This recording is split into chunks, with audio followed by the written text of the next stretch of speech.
Welcome to the Life After Life podcast, where we explore our soul's physical and non-physical journey. I'm Majana. Let's discuss angels, guides, and loved ones from the other side. Hello, my friends. How's everybody doing? I'm sure nobody has cabin fever, right? I have to say, I'm kind of surprised with myself through all of this because I have always considered myself quite an extrovert, and I think it has been very much a mindset. I've had to tell myself that this is an opportunity to spend a whole lot of time with me, with my guides, with my family, and just going deep. So I've really handled this pretty well. I'm impressed with myself. And I also have really appreciated everybody that's joined us on our Facebook Lives. If you're not in our Facebook groups, we have one for Life After Life. It's a private group, so request membership. There's just a couple of questions. Please answer those, and I will be happy to put you in the group. And it is a great group, I might say. So many people are very helpful, giving their perspectives, their insights. There's really great conversations, and I so love that because it is not the Majana show. I value greatly everybody's perspectives and ideas and love how those are always presented in a very honoring, respectful way to everyone involved. So thank you for those of you that participate in that. And if you haven't, please join us. We'd love that. There's also a Facebook private group for subconscious mind mastery. So you're welcome to join there as well. Different topics, of course. Sometimes there's some overlap. And when we do lives, we do them on both Facebook groups. And before we dive into today's topic, the last thing I want to throw out to you is an invitation. If you have been considering getting a reading or having a session, I am still doing those. They're on our website, which is www.soulfoodtalks.com. You can go to Sessions with Majana is the shortcut, or scroll down through the products and see what's available. The big question I get is, which session do I choose? I don't know. So really, the way these unfold, and I want to just explain this briefly because I think I do these sessions differently than other people. My guides suggested that I do this, and I will say, since this whole pandemic and so forth has started, the sessions have changed tremendously. I've always loved doing them. They're so much fun, and I never know what to expect. But now it is even different. I am so blown away every time about who comes through and what comes through and what information. So it really boils down to, do you want 1 hour or 2 hours? 1 hour is going to talk, your guides will come in and talk to you about what's happening right now in your life or in the immediate future. And maybe hot spots, they just know so well what you want and need to know that typically you don't have to ask. It's just going to come through. But at the end of the session, if we haven't covered any questions that you have, then yes, certainly ask, please. The 2-hour session I call the deep dive session. And that is really, really very thorough. It seems like it truly takes 2 hours to accomplish everything we want to. That is talking about your whole life. Now, here's the thing. My sessions are 100% led by guides. I have a specific guide that helps with these, and he will call in your soul team and kind of take them into what I think of as a green room and say, okay, look, this is how she communicates, who's going to talk, and kind of gets it organized that way, and then they come through. I never know who's going to show up. If it's just your guide or guides, angels. Sometimes it's very card-based. I have a specific set of cards that my guide said, use these because it goes straight to the soul lessons. And then we embellish it with some other cards to help it go, help me get more details. But really, those cards are like opening a portal and to help us connect. And then there are times those cards, I lay them out and then we don't even touch them because information is coming so fast that just opened up the portal. Sometimes it is a loved one or some loved ones that come through for a minute or two. Sometimes it's the whole period of time and sometimes not at all. So often they come through, but I can't guarantee that your loved ones will come through. I can guarantee your guides are going to be there. They will often answer questions that you have, and I suggest that you think about what you would like to have addressed and either write the questions down or at least hold them in mind. But your guides are amazing at this. Typically, especially with the 2 hour, because we have time to go deep, by the end of that 2 hours, everything that you wanted asked is answered. But it's very much a conversation between you and your guides, and I just interpret. So you can add any details that you would like. You can certainly ask for clarity if they are talking about something and you just want a deeper understanding or more specifics. You can absolutely ask for that. So it's very much a conversation, and it's very relaxed. Then at the end, if we haven't touched a topic that you want to touch, then yes, please ask. Typically, that's all taken care of because they know. And I record the session on video and then a separate MP3 audio and email you a Dropbox link. So that's how those work. It's a matter of how much time you want to spend. There's also a couples reading, and that can be your significant other or child or whomever. And let me just say, that's an hour and a half. Your guides will talk to us about what's going on and what your purpose is with that person. Just know that if that person isn't with you and present during the session, their guides are going to, well, if you were medical, it would be the HIPAA, right? Their guides are going to not disclose information without their permission. So what can happen is your guides will be talking about your lessons in all of this, and they are just telling me, I'm just translating, and sometimes it's more meaningful for me and helps me translate if you give me an idea of what's going on. But just know that their guides won't be so forthcoming if they're not present. Okay, I just wanted to kind of clarify that because I get quite a few emails asking, so I thought I'd just put it out there for everybody. That is, again, soulfoodtalks.com. All right, today we're going to talk about your personality after you make your transition. These are some great questions, and Liz, thank you. I love this. What she's wondering is, when a soul leaves body and crosses over, do you keep your same personality or does that change? So she lost her partner and was wondering, what are his priorities? Is he like still the same person and she's his partner and that love is shared? Or is he like some big guru or something now? And the short answer is no, you are still very much in love. He still loves you as much. And yes, you're still partners. And we're going to expand on that here in just a second. And Gemma had another question that feeds into this. So I wanted to acknowledge her before I really dive into this. And her question is similar in that she and her husband have only been married a few years. Prior to that, he was in another marriage, had children, but now they're together. And she's like, we're soulmates. We're almost the same person. We're so much alike. And it's wonderful. I love it when that happens. So her question is, what about next time? And I love that she honored that her husband and his first wife had a soul contract to take care of some business. And she gets that and she's good with it. I love that. And now it's time for some really happiness. That's wonderful. So what happens next time? Will she and her husband be back together? Will they be remarried? And, there's a reality here. And Thomas and I talk about this too. So we were into life and had a couple of marriages before we met.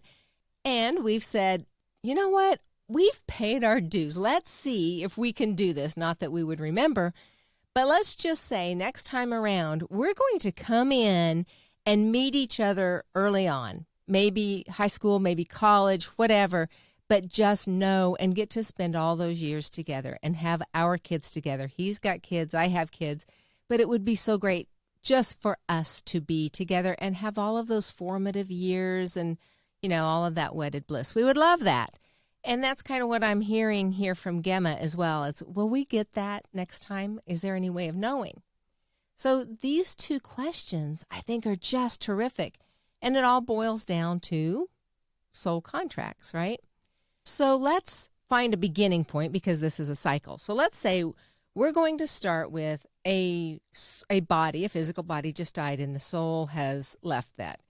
So the soul is hanging out, relaxing, learning other things, having great fun, experimenting, and yet those people in their soul pod that are still embodied and are missing them and still loving them and really grieving are still very much a part of that person's, sort of air quotes here, life.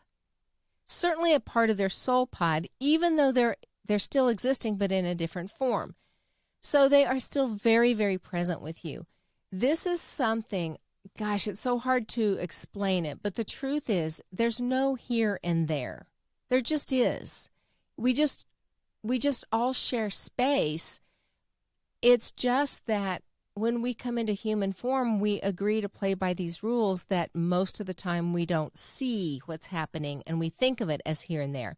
And we have developed a term, the veil, to help us have a visual and a word that we can relate to it and a reason why we can't at free will see and communicate with the other side as easily or effortlessly as we would like to anytime we want to.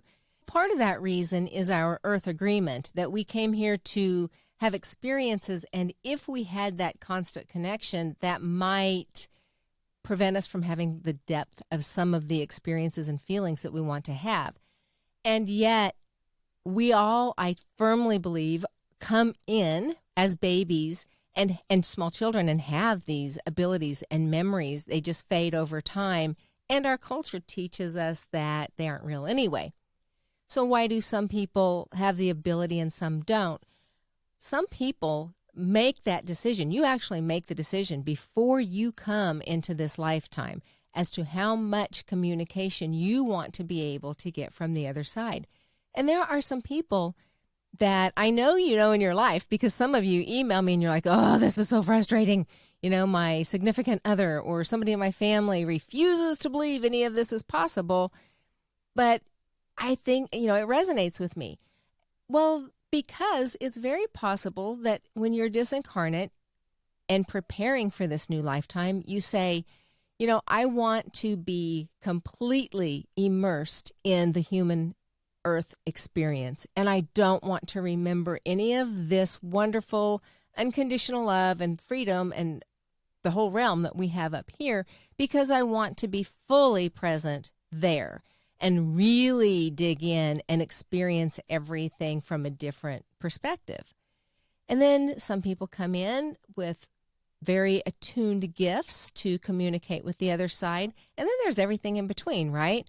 But I do think, except those people that just decided they absolutely were not going to, I think everybody else can develop and increase those skills through practice, through techniques, through an understanding, but it does take practice.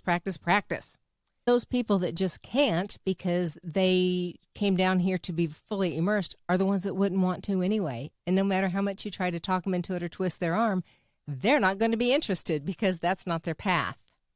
So whoever was in your soul pod, you love them very much, they've crossed over. They're still very much part of your soul pod. And a cool thing is when you don't have a body and you're just energy, you can be multiple places at once. You are not confined to time or space. So just a mere thought takes you wherever you want to go. And you're not limited to just hanging around the earth either. There's galaxies, there's the whole universe, and you can go to any of those. And there's life throughout in other forms. Again, whole different topic. There's so many possibilities here. Hang around and they love you. They're with you often. They feel your pain. They feel your joy. And I can tell you that none of them want you to mourn them or grieve. There's a process of grief that, of course, you have to go through. But a short little tip here, to be able to contact them, to hear them, to feel them, you need to be in a place of love and joy, because grief and sorrow are low vibrations, and those actually block your ability to hear or feel or connect with that person. So be in a loving space. Think about how much you love them. Think about fun things and laughter. Laughter is high energy. When you're doing those things, it's much easier for them to get messages to you. Little tidbit there. So if your partner crosses over, is your partner still your partner? Sure. Yeah, still the same focus and personality.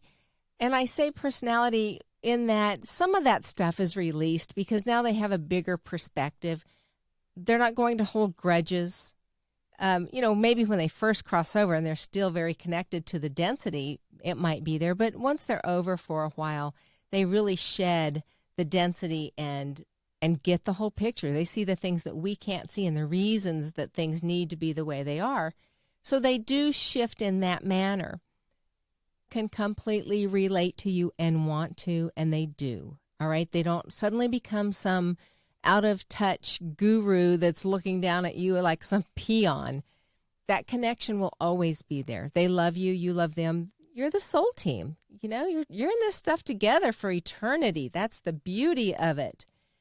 So when Gemma was asking about, well, what about next time? Do we get our happily ever after, or more exact, do we get our happily beginning earlier to the ever after? And, y'all will make that decision before you come back. As a soul pod, you decide what to do. And I think we kind of do a little bit of all of it. I think we do have lifetimes of helping each other grow and experience things that on the earth we think are not positive experiences, that are definitely growth opportunities. But as a soul, it's all love and it's all cool. It's like, can you imagine? I mean, this is why people like to travel, right? To go see new cultures, to experience things you can't experience at home. Well, if you're not in a body, but you can travel the whole galaxy, whole universe just by thinking about it, and in a flash you're right there. What can you not do? You cannot experience the physical aspects. You can't touch. You don't have the physicality to experience everything that goes with that. You can be loving and positive, but that's who we are, and you're connected to source, so they don't experience the other side of it. So they take a vacation, sort of a learning experience, to Earth or to some other planet, and have a lifetime with a physical body so that they can experience all this stuff. And Joe, one of the new members to our Facebook group, thank you for posting, Joe, was asking kind of exactly that. It's like, hey, if we come from all this beautiful love, why do we come down here and have awful experiences? And that's why we come with people in our soul pod to help us explore and learn and experience what it is, what to feel, all the negative stuff as well as the positive. There's the law of polarity. When you're disembodied and you're in the infinite love and intelligence, that's all there is. And so you have to come here to be able to experience anger, disappointment, pain, physical and emotional, because those don't exist if you don't have a body. If you have a clear vision and you know the purpose for everything, then it all makes sense. Does that make sense? Sometimes in here, in this little box talking to myself, I'm not sure if I'm making sense, if it's coming across or not. So I think the big underlying question here, right, what everybody wants to know is, I'm in this lifetime with people that I love dearly. And this is all we know. This is all we remember. And we want to know and trust that this closeness and love will continue. And if anything, get even better. And next time we come into lifetime, either pick up where we left off or start off even better than where we left off. I think all that varies. There's so many factors, but you get to choose. Your soul, yourself, your higher self, and your loved ones' higher selves design exactly this lifetime and what you want to grow through and how you will help each other do that. And keep in mind, gosh, if we're talking about infinity and you have endless number of lifetimes, there's no hurry, right? You get to experience all of it. And the second part of one of the questions was, I'm assuming there's no jealousy on the other side, kind of question mark. And that assumption would be correct. There is no jealousy because you have the full picture and it's all about love. However, if we choose to experience jealousy in this lifetime, we can certainly do that. And I think we all do that often, at least more than a couple of times over our lifetime options. But on that side, you understand that, we wanted to incarnate and be high school sweethearts and last forever, and we will. But you know what? This next lifetime, let's go down and go ahead and clean up some other stuff, other karma, before we really get that big payoff of eternal bliss. Who knows? We get to make up the rules because we are our own bosses. And in the soul, the life of the soul, we have complete control and everything goes. So we get to do what we want. The bottom line is it's all about love. It's all about love here if we can get there. And certainly on the other side, that's all there is. Love, love, love, when that's your choice, when you choose to be in love, and that's from where we came. So if you have any other questions, I so appreciate it. My email is majana@lifeafterliferadio.com. If you are on the website and have any questions, there's a little messaging program on there that you can just reach out through the website, soulfoodtalks.com. And please join our Facebook group if you haven't. We like to do lives, and we're kind of sporadic, I got to say. There's just a lot going on. So it seems like we get on there and we do lives quite a bit, and then we get really busy and can't, and then we'll be back. So those are in the air again. I look forward to seeing you all soon. I love doing sessions because then I get to truly see you. We do Zoom, and I get to really meet you. I love that. I have the coolest people. Y'all are my tribe, and you're the coolest. I love it. Thank you, thank you. Well, let me hear from you, and in the meantime, namaste.